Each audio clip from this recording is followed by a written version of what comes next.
মৰম দিয়া যদি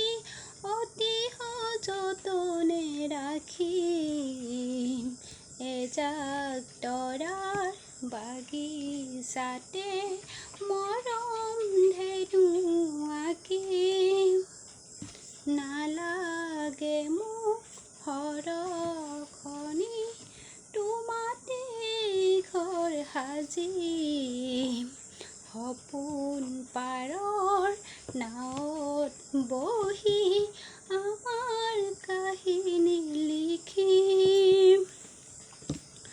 লৈ যোৱা ফাগুনতে পলাশীৰ আঙুলি কৰি কৈ যোৱা শৰততে জোনৰে উৰণি টানি